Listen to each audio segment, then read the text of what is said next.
हमारे साथ नसीरुद्दीन शाह हैं। इनकी तारीफ में मैं घंटों खर्च कर सकता हूँ।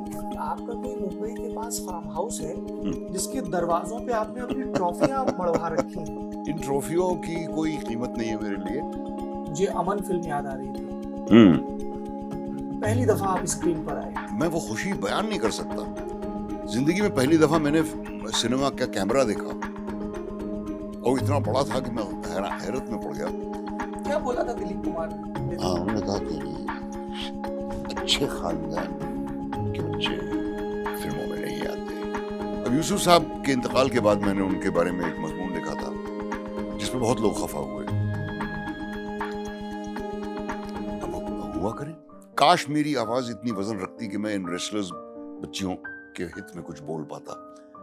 Actors avoid political comments. Why? Unless they are flattering to the establishment. इन सबको पैसे मिलते हैं गवर्नमेंट से कि उसको गालियां लिख के उसको मतलब दिन भर वो बैठे वही करते रहते हैं। So I don't give any weightage to them. अगर प्रधानमंत्री मेरे बारे में कुछ बोले तो मैं शायद सुनूंगा उसके बारे में कि उन्होंने क्या कहा, पर वो मेरे बारे में क्यों कुछ कहेंगे। लल्लन टॉप अड्डा है, बहुत मजे आने वाले हैं क्योंकि हमारे साथ एक बहुत ही ईमानदार आदमी है, ऐसा हमें लगता है। क्यों लगता है? क्योंकि हमने इनकी किताब पढ़ी है और फिल्में भी देखी हैं। और एक बात है जो अटक गई है, ये अटकना वैसा है जैसे आपने बहुत पैसे जोड़ के एक बहुत महंगी पतंग खरीदी है, जो कितनी भी महंगी हो, 25 पैसे 50 पैसे से ज़्यादा की तो होगी नहीं, क्योंकि बचपन में मुद्रास्फीति इतनी ज़्यादा नहीं थी और वो कमबख्त एक पेड़ पे फंसी हुई है और जब आँख खुलती है तो लगता है कि बस हाथ बढ़ा के उसको वापस से खींचने वाले थे। बात ये है कि ये जो कुछ बहुत कामयाब लोग हैं, ये बहुत कुछ कहते हैं पर उससे ज़्यादा चुप रहना चुनते हैं, पर ये अपनी अंतरात्मा को जवाब कैसे देते होंगे। हमारे साथ नसीरुद्दीन शाह हैं। इनकी तारीफ में मैं घंटों खर्च कर सकता हूँ, पर फिलहाल हम इनको सुनने आए हैं और ये ज़रूरी है, आर्ट ऑफ लिसनिंग, क्योंकि देश में आजकल सबको सिर्फ बोल रहा है। बहुत बहुत स्वागत है आपका। शुक्रिया। मैं ताज पर बात करूंगा, मुझे पीआर टीम ने कहा भी है कि शुरू में ही कर लीजिएगा, तो मैं भी ख्याल रखूंगा। पर मैंने आपके बारे में बहुत सारे लेजेंड सुने हैं। एक ये है कि आपका कोई मुंबई के पास फार्म हाउस है जिसके दरवाजों पे आपने अपनी ट्रॉफियां मढ़वा रखी हैं हत्ते के तौर पे। ये सच है या गलत? ये सच है। क्योंकि इन ट्रॉफियों की कोई कीमत नहीं है मेरे लिए ना।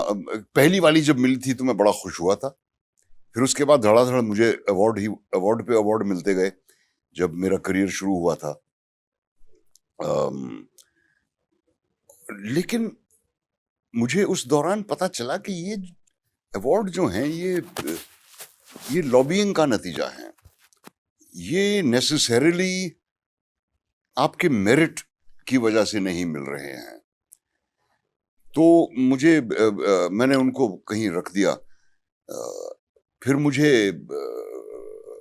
पद्मश्री पद्म भूषण वगैरह दिया गया तो मुझे अपने वालिद की बहुत याद आई जो गुजर चुके थे और जो हमेशा इस फिक्र में रहते थे कि तुम ये निकम्मों का काम करते हो, भांड बनोगे, ये बनोगे, वो बनोगे।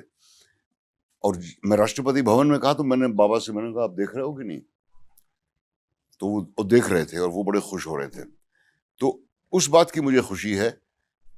लेकिन जो कॉम्पिटिटिव अवार्ड्स जो होते हैं मुझे इनसे सख्त नफरत है, क्योंकि किसी भी एक्टर जिसने अपनी जान लगा के काम किया है वो भी सबसे अच्छा एक्टर है ना साल भर का।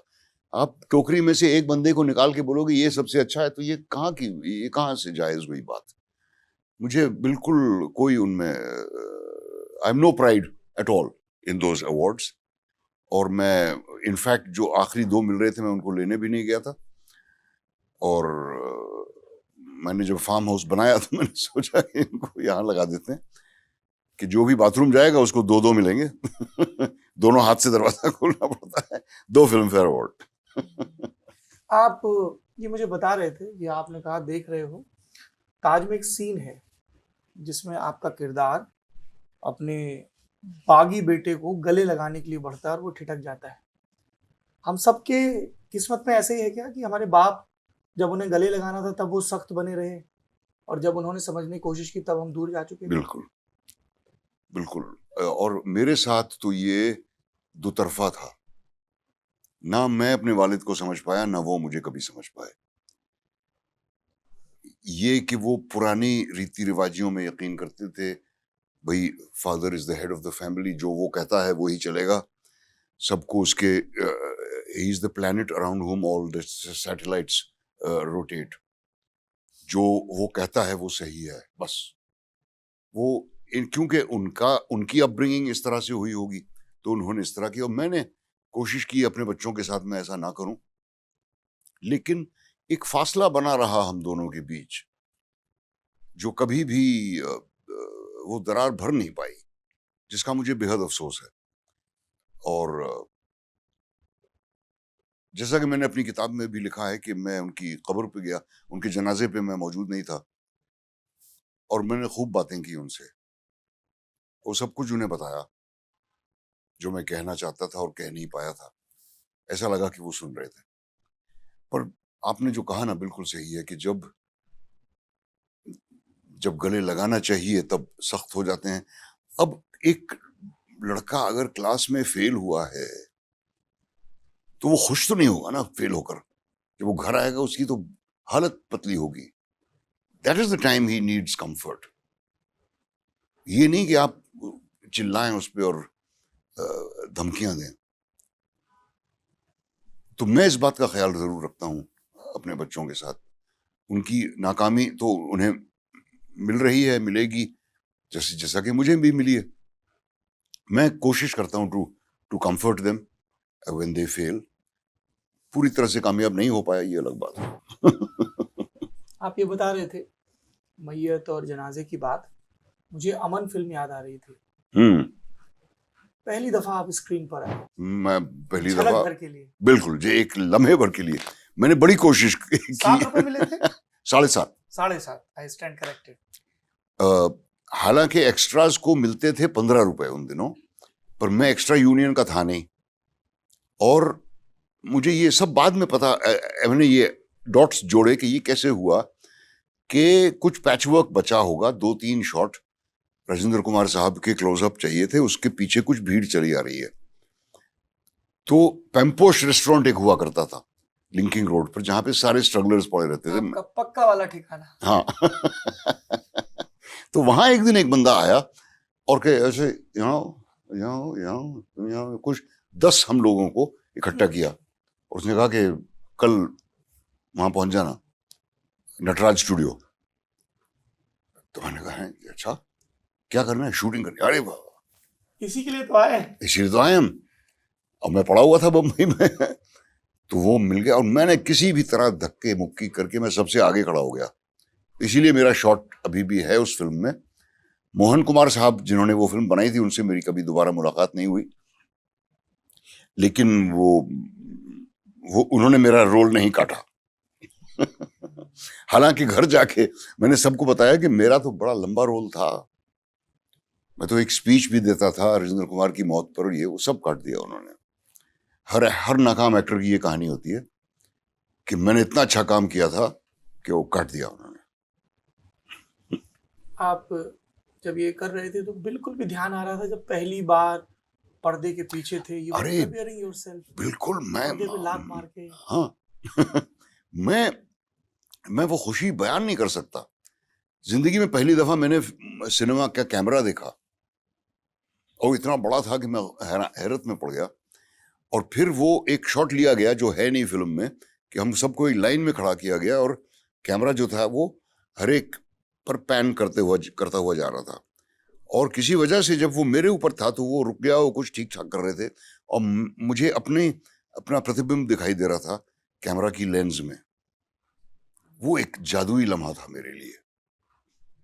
मैं अपने आप को देख रहा था उस मूवी कैमरा के अंदर, और 7.5 रुपए मिले उस दिन के, 7.5 रुपए अगले दिन के, बचा एक शॉट। और लेकिन मुझे कोई गलतफहमी नहीं हुई कि ये अब मैं बन गया एक्टर वगैरह, क्योंकि ये तो मुझे मालूम था वो 7.5 रुपए 6 दिन में। इससे कितने दिन बाद की बात है जब आप पाली हिल के बंगले पे ट्रॉफियां घूर रहे थे? जी, उसकी मेरे ख्याल से उसके 1 महीने बाद। जब मैं बिल्कुल ही खस्ता हाल में था, मदनपुरा में एक जगह थी जहां पे मुझे एक सोने के लिए एक बिस्तर मिला हुआ था। दड़बा सा था बिल्कुल। जी बिल्कुल, दड़बा। और मैं आता जाता था पैम्पोश रोज बिना टिकट, कभी नहीं किसी ने मुझे पकड़ा। ये भी एक अजीब इत्तेफाक था। और मैंने बड़ी कोशिश की, मैं वेटर की नौकरी मिल जाए, कहीं कुछ दरवाजा खोलने वाली कोई कुछ मिल जाए मुझे। देखिए ताजमहल होटल में मिल जाती, ताजमहल होटल में मिल बेल बॉय जाती। की। और अगर बेल बॉय की नौकरी मिल जाती तो आज मैं पता नहीं क्या होता। तो यही मैं सब स्टूडेंट एक्टर्स को बताता हूं कि तुम में हर एक पोटेंशियल है। अगर मैं ना लौटता घर तो मैं आज शायद हेड शेफ होता ताजमहल होटल में, होता तो मैं यही। क्या बोला था दिलीप कुमार ने जब एक दिन हिम्मत करके आप चले गए थे? हाँ, उन्होंने कहा कि नहीं, अच्छे खानदान के बच्चे फिल्मों में नहीं आते। तुम अच्छे खानदान के हो, तुम्हारे वालिद दरगाह शरीफ के नाजिम हैं, ये सब छोड़ दो, वापस जाओ। मेरा अगर मुझ में हिम्मत होती तो मैं पूछता था फिर आप कैसे आ गए फिल्मों में, अगर शरीफ खानदान के लोग नहीं आते। बट मेरी हिम्मत नहीं हुई और फिर उन्होंने मुझे घर भिजवा दिया।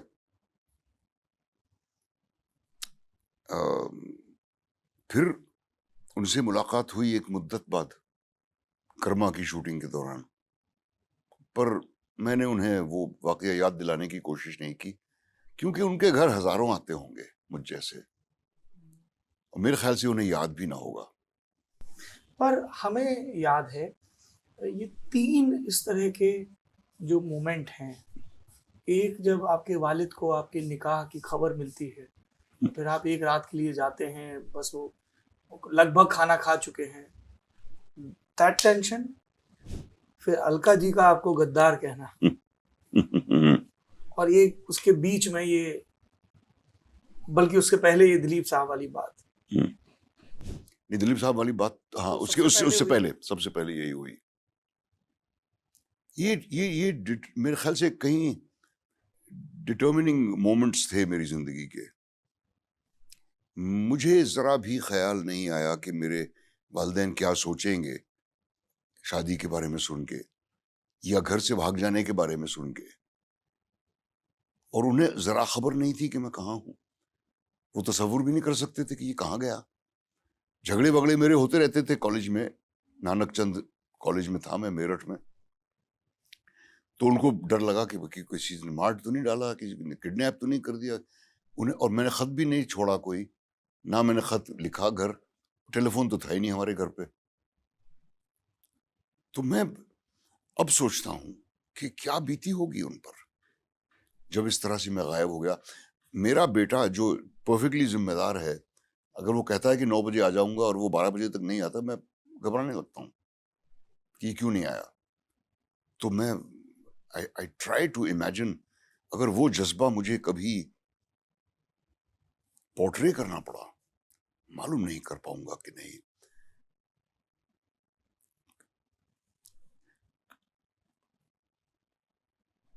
शादी तो खैर अब इतनी हरकतें मैं कर चुका था, शादी भी कर ली। चौंकना बंद हो चुके थे जी, वो लोग, चौंकना बंद हो चुके थे क्या? मैं किसी हद तक, लेकिन इतना बड़ा झटका उनको लगेगा मेरे ख्याल से उनको इसकी भी उम्मीद नहीं थी। हाँ, सिगरेट पीता है, आवारागर्दी करता है, फिल्में बहुत देखता है, क्रिकेट का शौक है, ये सब फजूल की लग़वियत वो करता ही रहता है। शादी कर ली, सो पर दैट खबर तो पूरे शहर को थी। वो थे मेरठ में, शादी अलीगढ़ में हुई। अलीगढ़ में चल रहा था सब। तो वक्त नहीं लगता अलीगढ़ से मेरठ खबर जी। पहुंचने में। हमारी नेचुरल ग्रेप वाइन जो है वो किसी मोबाइल फोन से ज्यादा तेज चलती है। और फिर जब बेटी हुई तब बाबा गए मिलने, उससे मैं दिल्ली में था, और बड़े खुश हुए बेटी को देख के, क्योंकि उनकी बेटी की बहुत उनको तमन्ना थी। लेकिन हम 5 बेटे हुए, जिनमें से 3 हम हयात रहे। बेटी उन्हें चाहिए थी, बेटी उन्हें सबसे पहले मेरे जरिए मिल गई। तो किसी हद तक एक पैचअप वहां हुआ, लेकिन बहुत देर ना चला वो, क्योंकि फिर मैंने फिल्म इंस्टीट्यूट जाने की बातें की तो उन्होंने सर पीट लिया अपना कि तुम ये क्या कर रहे हो, 2 साल और सीखोगे एक्टिंग, अब एक्टिंग और कितनी करनी है, क्या सीखने को। और फिर अलकाजी साहब का गद्दार कहना वो मुझे बहुत चुभा। फिर हुआ क्या था ठीक ठीक? जब मैंने उसको जाके बताया कि मेरा कोर्स खत्म हो रहा था, वो खींचने में लगे थे आपको डायरेक्शन की तरफ, वैसे ही वो डायरेक्शन में मुझे खींचना चाह रहे थे, मैं एक्टर बनना चाहता था। तो फाइनली मैंने जिद करके मैं वापस एक्टिंग कोर्स में आ गया। लेकिन कोर्स खत्म होने को आया तो मुझे ख्याल आया कि अब मैं क्या करूंगा, क्योंकि वो खफा थे तो वो मुझे रेपर्टरी कंपनी में लेने वाले नहीं थे। वो उन्होंने साफ कर दी थी बात। युववाणी के 15 रुपए मिलते थे टीवी पर, एक ब्लैक एंड व्हाइट चैनल था जिसमें कभी कभी नाटक भी हो जाया करते थे। रेडियो पर 10 रुपए या 15, वो 15 रुपए का चेक लेके ऑल इंडिया रेडियो से हम रिजर्व बैंक ऑफ इंडिया जाते थे। वो बिल्कुल सामने था AIR के, और मेरे सामने जो बंदा है वो 20,000 रुपए का चेक कैश करा रहा है, और फिर मैं कैसे मिला, मैं इसी काउंटर पे, सही काउंटर है कि नहीं, 15 रुपए का चेक है। तो मुझे ख्याल है कि फिल्म इंस्टीट्यूट शायद जाना चाहिए, शायद कुछ काम मिले, कम से कम पेट तो भर सकूंगा, भले ही 2 साल और। तो उन्होंने कहा 2 साल मैं नहीं तुमको सपोर्ट करूंगा, तुमको जो करना है करो, बहुत हो गया।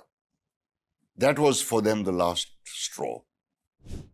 लेकिन मैं सेलेक्ट हो गया, मेरे भाइयों ने मेरी मदद की 2 साल, बाबा ने नहीं की। लेकिन जब मेरा दाखिला हुआ फिल्म इंस्टीट्यूट में तो 600 रुपए की जरूरत थी एज एडमिशन फीस। वो मेरे पास थे नहीं 600, क्या 5 रुपए नहीं थे मेरे पास। मैंने तार भेजा उनको कि मुझे 6,000 रुपए की सख्त जरूरत है फौरन, और मैं उम्मीद कर रहा था कि मना कर देंगे। बट अगले दिन TMO से, टेलीग्राफिक मनी ऑर्डर, एक चीज हुआ करती थी जी। वो 6,000 रुपए उन्होंने भेजे, पता नहीं कहां से उन्होंने इकट्ठे किए, एक सवाल पूछे बगैर। तो इस तरह की जनरोसिटी भी बिल्कुल वही, जब जब गले मिलने जाओ तो दूर हो जाते हैं, और जब दूर हो जाओ तो गले मिलने आते हैं। जब इस तरह का रोल करते हैं अकबर का, तो नसीरुद्दीन शाह का प्रोसेस क्या होता है कि ये जो जो इमोशंस हैं जो स्क्रीन प्ले में दिख रहे हैं, वहाँ तो सिर्फ डायलॉग लिखा है ना कि ये बोल देना है, अब बोलते समय चेहरे पर क्या भाव लाने हैं, भीतर से क्या लाना है, एक लंबी ट्रेनिंग है लर्निंग और अनलर्निंग की। पर्सनल रेफरेंस कभी काम आते हैं क्या, या यू अवॉइड इट? नहीं, वो काम आते हैं। पर्सनल एक्सपीरियंसेस नहीं, लेकिन पर्सनल एक्सपीरियंसेस जो निशान छोड़ गए हैं वो काम आता है।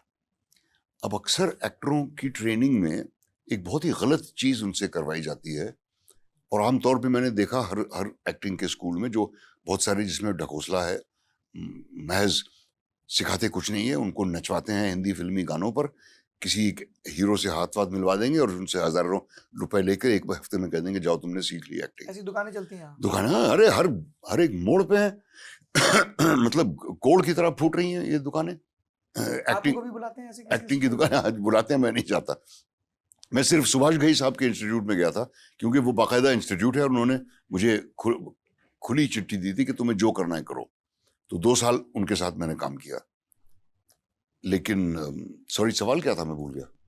सवाल ये था कि जब ताज का, हाँ, मेरा क्या प्रोसेस है उसमें। हाँ, तो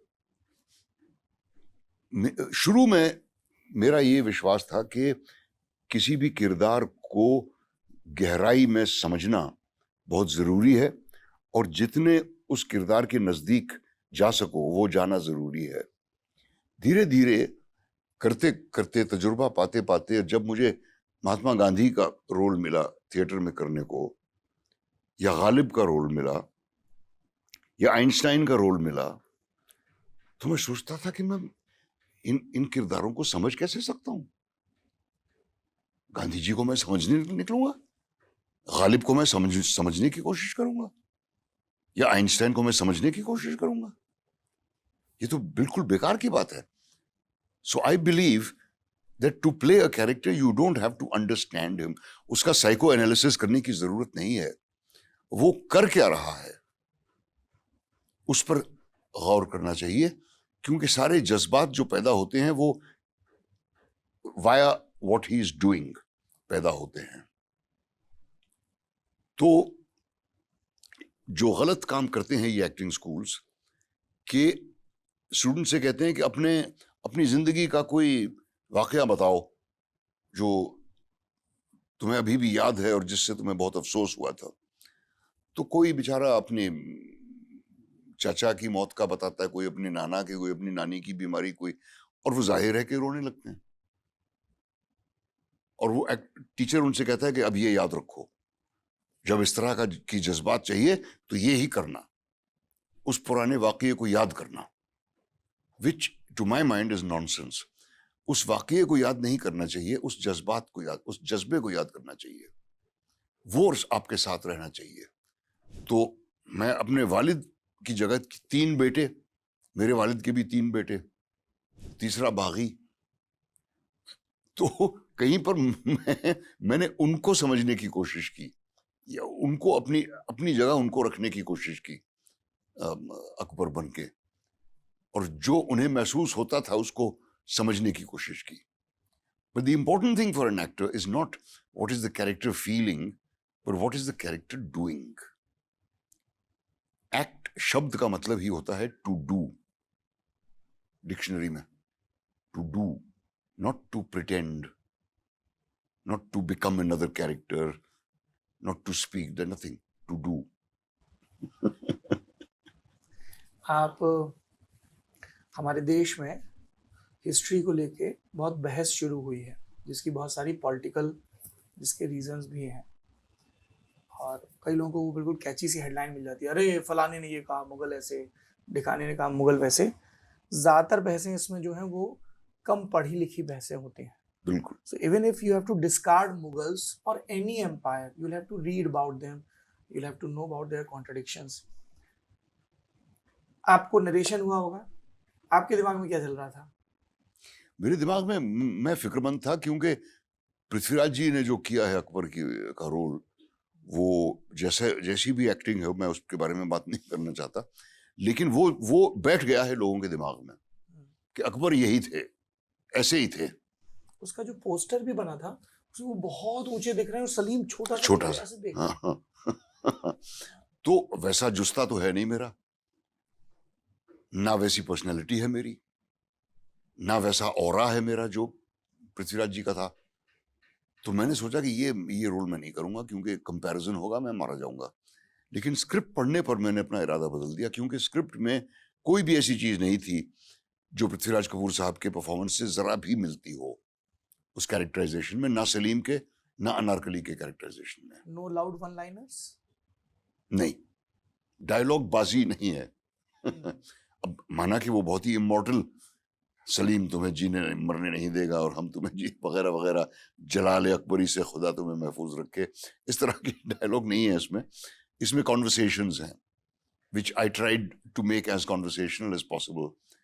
Then I felt reassured कि भाई मुझे पैडिंग नहीं पहननी पड़ेगी, मुझे मोटापा नहीं बढ़ाना पड़ेगा, कुछ नहीं करना, मैं जैसा हूँ वैसा ही मैं करूंगा, क्योंकि ये अकबर के डिक्लाइनिंग ईयर्स की बात है। He looks vulnerable, he looks frail.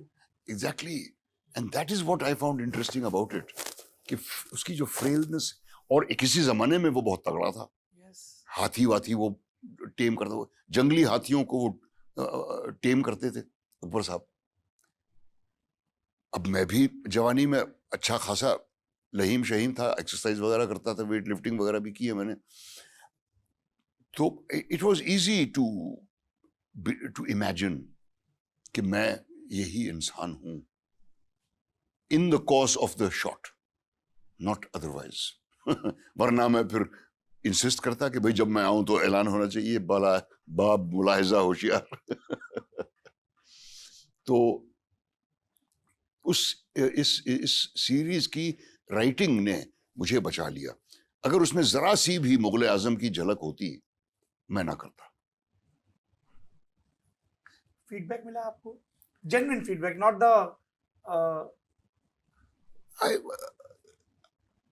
मेरी फैमिली ने भी नहीं देखा अभी तक वो। आपने देखा? मैंने कुछ एपिसोड्स देखे हैं, मुझे सेकंड सीजन के एपिसोड ज्यादा अच्छे लग रहे हैं फर्स्ट एपिसोड की बनिस्बत। फीडबैक, हाँ, लोग मिलते हैं, कहते हैं भाई बड़ा अच्छा लगा ये वो, पर वो अपनी अपनी ओपिनियन है ना, मैं क्रिटिक्स की ओपिनियन पे गौर करता हूँ ना किसी और की। और मेरे ख्याल से एक क्रिटिक की ओपिनियन उतनी ही जायज़ है जितनी एक टैक्सी ड्राइवर की। तो I'd like to know कि उस तबके के लोगों ने ये देखा है कि नहीं। I'd like to know their opinion। कोई साहब जो इलाहाबाद से आए हैं, जो टैक्सी चला रहे हैं 20 साल से बम्बई में, उनकी क्या राय? उन्होंने देखा भी है कि नहीं? That's what I want to know। OTT जो है, हम इमेजिन करते हैं कि पूरे देश में फैला हुआ, ऐसी बात नहीं है। ज्यादातर लोग दूरदर्शन ही देखते हैं अभी तक। एक मेडिवल भक्ति ट्रेडिशन में एक शब्द बहुत इस्तेमाल होता है, उस पर भजन भी बहुत है, अवधूत। कुमार गंधर्व और सबने इस पे गाए हैं, जो बहुत ही वर्ल्डली अफेयर्स से मुक्त हो चुका है। नसीरुद्दीन शाह अब लगभग वहीं पहुंच गए हैं क्या? क्योंकि जब हर कोई सोचता है कि अरे यार अब क्या ही कमेंट करना कि दिलीप कुमार या पृथ्वीराज कपूर कैसे एक्टर थे, you almost comment on them. एक आपको अपनी ड्यूटी लगती है, मैं डिवाइन नहीं कहूंगा क्योंकि वो बहुत ही कंटेस्टेड टर्म है। हाँ, जिम्मेदारी, आई थिंक, चाहे किसी को तकलीफ हो या ना हो। अब यूसुफ साहब के इंतकाल के बाद मैंने उनके बारे में एक मजमून लिखा था जिसमें बहुत लोग खफा हुए। अब हुआ करें, मुझे जो लगा मैंने कहा। मैं उनका मद्दाह भी था और मैं उनसे कई तरह से मैं डिसअपॉइंट भी हुआ बाद में। तो मुझे लगा कि भाई अब तारीफें तो दुनिया कर रही है ना उनकी, थोड़ा सा एनालिसिस भी किया जाए उनके बारे में, तो क्या बुरा है। लेकिन बहुत लोगों ने बुरा माना करें। भाई अगर साइलेंस इज कॉम्प्लिसिटी। काश मेरी आवाज इतनी वजन रखती कि मैं इन रेसलर्स बच्चियों के हित में कुछ बोल पाता। और मुझे अफसोस है कि किसी ने भी नहीं, जिसकी आवाज पूरा मुल्क सुनता है, किसी ने उनके हित में बोलने की तकलीफ भी नहीं की। Actors avoid political comments. Why? Unless they are flattering to the establishment. Yes. Because they are so insecure कि जिस लेवल का हैरेसमेंट का सामना उन्हें शायद करना पड़े, वो मैं हो सकता है इमेजिन भी नहीं कर पाता। जो हैरेसमेंट मुझे फेस करना पड़ता है वो बहुत ही कम है। किस तरह का हैरेसमेंट? चिट्ठियां, एक साहब ने मुझे पाकिस्तान जाने का टिकट भेजा, गालियों भरी चिट्ठियां, फेसबुक पे नोटिफिकेशंस। यही होगा और क्या होगा। लेकिन जिसको मैं मानता नहीं उसकी मैं झूठी तारीफ नहीं कर सकता। How do you deal with it? ये जो एक कुछ तो कान तक पहुंचती होंगी ना रिएक्शंस। हाँ, वो इस कान से अंदर जाती हैं, इस कान से बाहर निकल देता हूँ अपने इरादों की। हाँ, क्योंकि क्या फायदा इन पर फिक्र करने का। ये सब किराए के टट्टू हैं जो ये कमेंट्स भेजते हैं। इन सबको पैसे मिलते हैं गवर्नमेंट से कि उसको गालियां लिख के उसको, मतलब दिन भर वो बैठे वही करते रहते हैं। So I don't give any weightage to them. अगर प्रधानमंत्री मेरे बारे में कुछ बोले तो मैं शायद सुनूंगा उसके बारे में कि उन्होंने क्या कहा, पर वो मेरे बारे में क्यों कुछ कहेंगे। कभी ऐसा हुआ है कि नरेंद्र मोदी या उनकी सरकार की तरफ से या महाराष्ट्र सरकार की तरफ से कोई संदेश आया हो कि आपका इतना लंबा तजुर्बा है, you help us in building institutions specially around communication and acting? कभी नहीं। सिर्फ सुभाष घई साहब ने मुझे बुलाया जब वो इंस्टीट्यूट बना रहे थे व्हिस्लिंग वुड्स, और मैं बड़ी खुशी उनके साथ हुआ,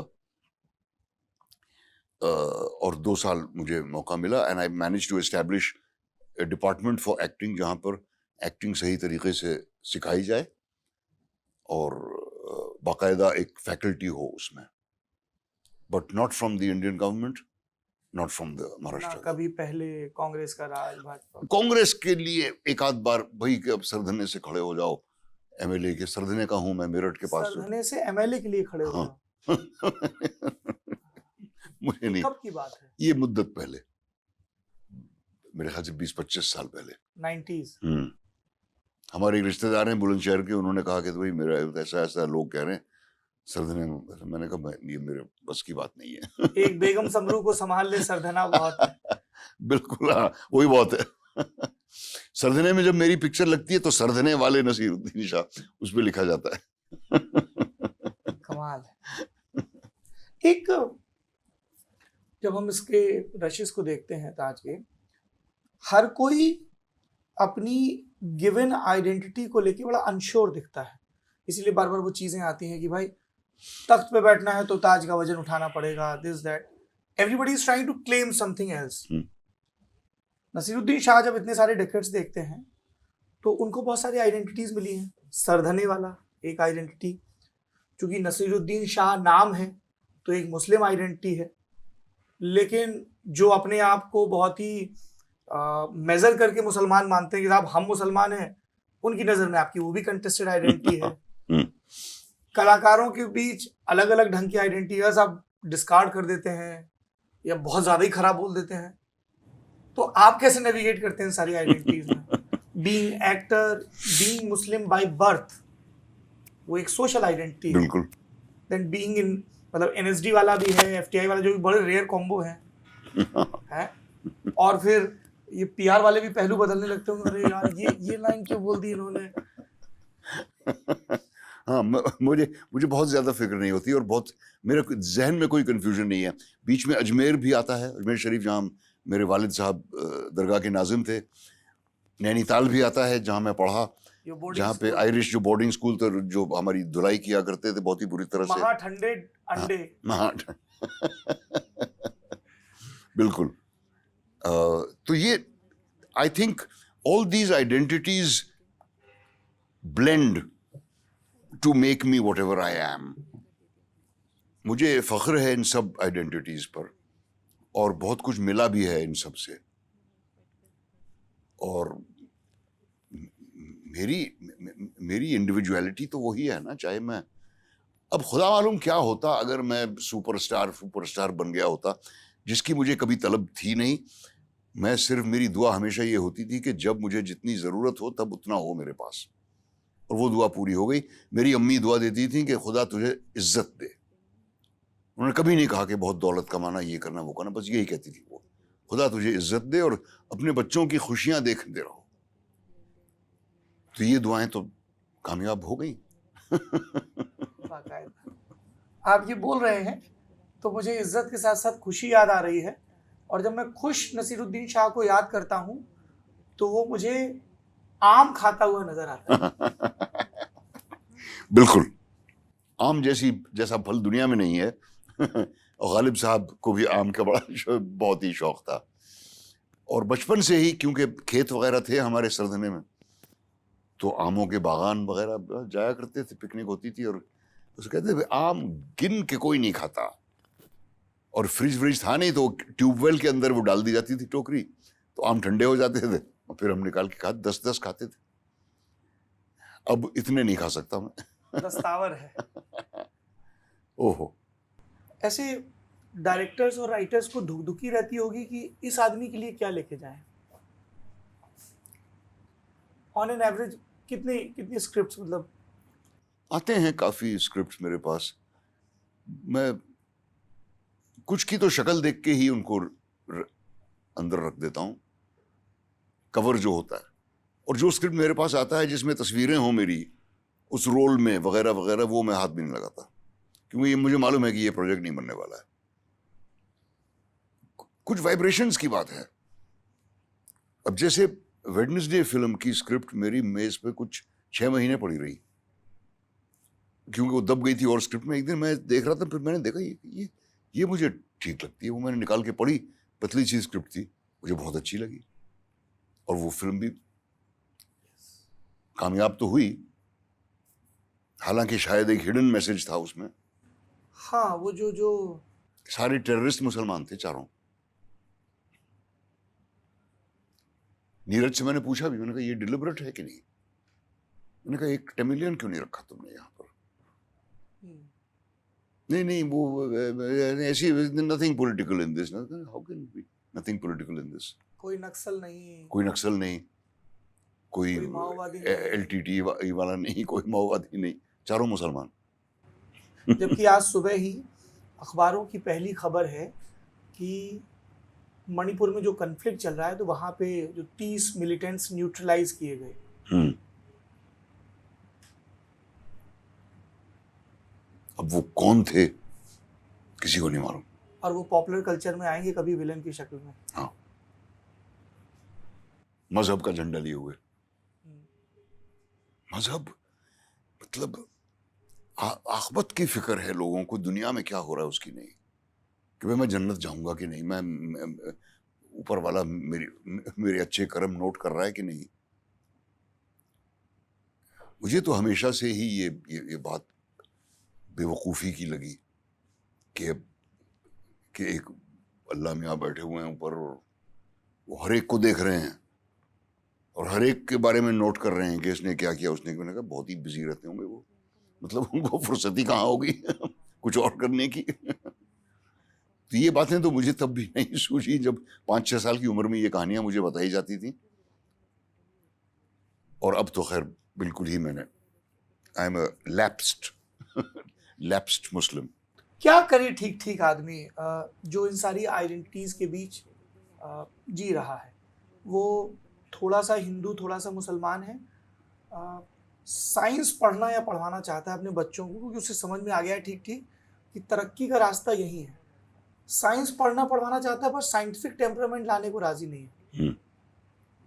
बिल्कुल। और वापस साइंस की बजाय सुपरस्टिशंस में हम लोग वापस जा रहे हैं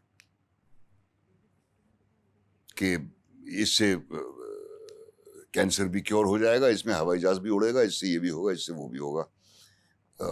साइंस तो खैर उनको चार्ल्स डार्विन को तो निकाल दिया बायोलॉजी से, टेक्स्ट बुक्स में से गया Darwin, theory of evolution is gone. अगला आइंस्टाइन जाएगा और फिर पता नहीं क्या हमको समझाया जाएगा। अब इसरो के जो हेड हैं वो फरमा रहे हैं, I think she is a lady, कि ये सारी साइंटिफिक डिस्कवरीज पुरानों में हैं और वेस्ट वाले बिला वजह क्रेडिट लेते हैं इन सब चीजों का, इनको यूरोपियन इन्वेंशंस मानकर। अब इस एटीट्यूड मतलब इसके साथ क्या बहस की जाए, क्या कॉन्वर्सेशन रखा जा सकता है ऐसे शख्स के साथ। मेरा आखिरी सवाल पर्याप्त संकेत हो चुके हैं वहां से। अच्छा, मैं देख रहा था। जी,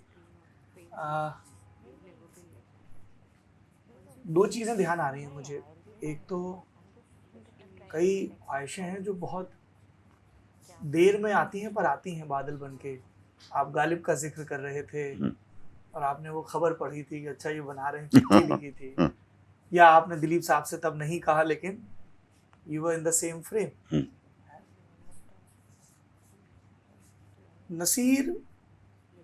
नसीर भाई, नसीरुद्दीन शाह, नसीरुद्दीन साहब, नसीर साहब, जो जहां से देख रहा है इस किरदार को, आपकी तो अभी है ना ख्वाहिशें जब आप ये कहते हैं कि दिलीप साहब ने डायरेक्ट क्यों नहीं किया, तो इस तरह के सवाल आप अपने लिए भी पोज करते हो। बिल्कुल।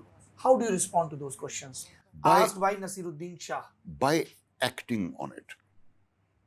मैं जहां भी हो सके एक्टिंग स्टूडेंट्स के साथ जाके काम करता हूं, जब भी मुमकिन हो सके मेरे लिए। अब भी फिल्म इंस्टीट्यूट में, नेशनल स्कूल ऑफ ड्रामा में और सुभाष घई के इंस्टीट्यूट में, क्योंकि मैं अपनी जिम्मेदारी समझता हूं और शायद मैं किसी तरह से ये कर्ज उतार रहा हूं जो जो जो जिंदगी ने जो एहसान किया है मुझ पर, कि मैं एक ऐसा काम कर रहा हूं जो मैं ना करता तो मर जाता, जिसको करते हुए इस कदर खुशी होती है आज तक। ये और जो कुछ मैंने सीखा है सारे रास्ते, इसको बांटना मैं जरूरी समझता हूं कि ये इन बच्चों तक भी पहुंचे, क्योंकि हमें रास्ता दिखाने वाला कोई नहीं था। अलकाजी साहब जो थे वो बिल्कुल भी एक्टरों में उनको कोई दिलचस्पी नहीं थी, वो designer, production design. Om Puri और मैंने जो कुछ सीखा हमने अपने बल पे सीखा, और बड़ी मुश्किलें सही, ओम ने खास तौर पे मुझसे कहीं ज्यादा, लेकिन इतना कुछ तजुर्बा पाने के बाद ये मैं अपनी जिम्मेदारी समझता हूँ कि जो कुछ मैंने सीखा है, गलत हो या सही हो, लेकिन ये मैं बांटना चाहता हूँ अगले जनरेशन के साथ। ताज में दिखाते हैं कि वो अपनी वाइफ से बात कर रहा है, अकबर पत्नियों से बहुवचन में है, और तीनों बेटे हैं, उनका कन्फ्लिक्ट है। आप और Ratna ma'am, when you discuss this, ऐसे होता है घर पे कि एक्टिंग की बात, या लगता है कि यार पूरे दिन तो यही किया है, भर दिन तो बहुत ज्यादा एक्टिंग की बात नहीं होती, इधर उधर की बातें होती हैं। इधर उधर। और आपके भाई जमीर साहब, क्योंकि उनके तजुर्बे बहुत अलग रहे, उनका कैनवस बड़ा अलग रहा। बहुत। फौज, एएमयू को संभालना, रिजीम के साथ एक एक्टिव इंटरेक्शन, बहुत अलग अलग हैं दोनों लोग। और तीसरे भाई हैं एक जो इंटेलेक्चुअल, अमेरिका में, जो नहीं, वो मिस्र में रहते हैं, इजिप्ट में, इजिप्ट में। और वो हमेशा वो ब्रेन्स वाले थे। उनसे मुझे हमेशा हौसला अफजाई मिली है, उनका मैं बहुत बहुत शुक्रमंद हूँ। और कहीं कोई डिफरेंसेस नहीं उनके साथ। वो कभी कभी पूछते हैं मुझसे कि भाई ये क्या होती है, ये मेथड एक्टिंग क्या होती है, तो मैं उनको समझाने की कोशिश करता हूँ, पर मेरे ख्याल से वो उनकी दुनिया ही अलग है। लेकिन एक हम तीनों का आपस में लगाव ऐसा है। हालांकि बचपन में हम बहुत एक दूसरे के करीब नहीं थे, हर एक चीज राज नहीं बांटते हर एक आपस में, लेकिन बहुत नजदीक हैं हम एक दूसरे के। कमाल है। नसीरुद्दीन शाह, एक तजुर्बा जो उन्होंने आपसे साझा किया और वजह बनी एक वेब सीरीज जिसका नाम है ताज, जिसका सीजन 2 आ रहा है ZEE5 पर, और जिसके सिलसिले में हमारा बम्बई आना हुआ। मुझे आपके मुंह से मिस्र सुन के इतना अच्छा लगा, क्योंकि हम लोगों ने हिंदी की पाठ्य पुस्तकों में इजिप्ट को मिस्र ही पढ़ा था। मिस्र। तो ये ज़रूरी नहीं कि किताबों में अब तक जो पढ़ाया गया वो गलत ही हो। ये ज़रूरी है कि हम बार बार किताबों की तरफ लौटते रहें और बार बार संवाद करते रहें उन लोगों से जिनकी अपनी ज़िंदगी किताब से लिखी है। आपने इतना वक्त दिया, बहुत बहुत शुक्रिया। देखते रहिए ललन टॉप।